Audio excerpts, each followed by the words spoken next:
I remember the whole situation was rather remarkable. I had planned to perform both sets of Chopin's etudes in one concert, which in and of itself is a challenge. It's not an insurmountable challenge, but it is a challenge.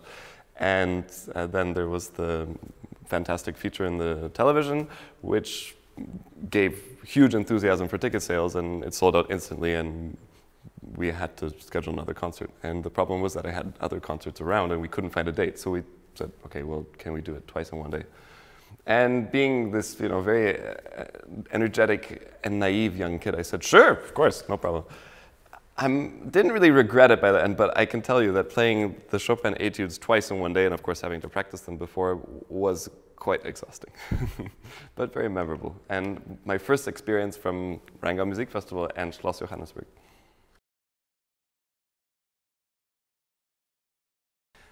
Chopin is the one composer that we can call our own as pianists. And we're very fortunate to have that amazing gift, because Chopin left us remarkable compositions that not only are beautiful music that are appreciated by audiences around the world, but also are so individually written for the instrument that it works incredibly well with what is given to us on the piano, that we can really use all the aspects of the beautiful aspects of our instrument. And that's the unique aspect of Chopin's music that really draws me to it.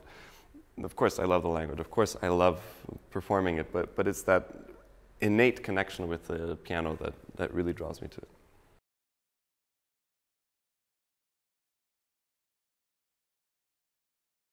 From my experiences working with great chamber orchestras, such as the Chamber Orchestra of Europe or the Norwegian Chamber Orchestra, they are a group of musicians who know the score intimately, who are very focused, who are really they excel at their own art at playing, but they also have an idea of the bigger picture. They know the score. They come in as chamber musicians, not as purely orchestra members who prepare the score and play well, but who are ready to participate in a performance. And in those cases, I'm not going to say that a conductor is unnecessary, but we can create something directly. We have a direct connection. And one of the themes of the festival this year is togetherness, and I think that really applies to playing with a group of musicians such as the Chamber Orchestra of Europe without a conductor, because we play so together. We're focused to every detail, and I pay attention to what's going on, what the violins are doing, what the oboe is doing, what the flute is doing, and what the timpani is doing. Everybody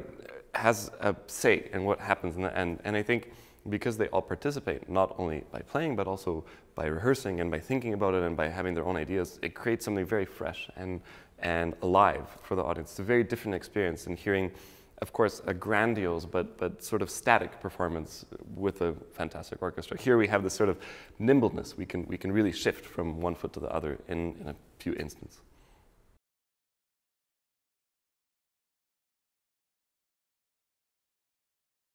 Mendelssohn is one of my favorite composers, and his musical language is unique. He's the only composer who wrote in that way. It has this lightness to it.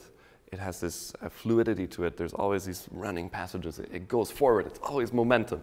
But he also had an incredible ability to write phenomenal musical lines, to write melodies that are spectacular. And that combination is unique.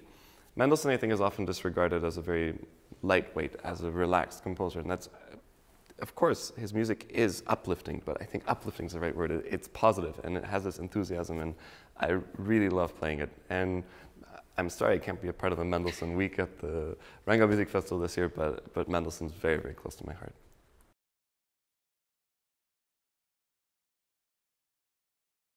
Yes. I'm always exploring when I'm in Rheingau, and it's wonderful because there are so many beautiful Weinguts and places and castles and churches to explore. And of course, Rheingau Music Festival takes place at some of them, so some days it's very easy, and other times it's not. But I love taking the train on both sides of the river, and that is so interesting that you have the lines on both sides, that you have a different view depending on which side of the river you're on, and of course different stops too. And I try to stop off and get out into the beautiful towns that you have here, and it's amazing place to be, especially in the summer, which of course is when I'm here for the festival. I have a lot of projects on the go. Beyond the festival, of course, I'm playing also the Beethoven full concerto cycle a few times in the summer in different places. It's always wonderful because some of the concerts will be outdoors. They'll be also at summer festivals. We'll have a different experience playing these works. I'm preparing a big project with a composer that is very new to me with all of his piano concertos. And that is something that is taking up a lot of my time and a lot of my mental headspace, but also returning to lots of places that I am looking forward to seeing in this new, let's say, post-pandemic world, once again, that I have great memories from and that I can go back to and play for a full audience again. This is really what you live for as a musician, and to have those experiences this year again is wonderful.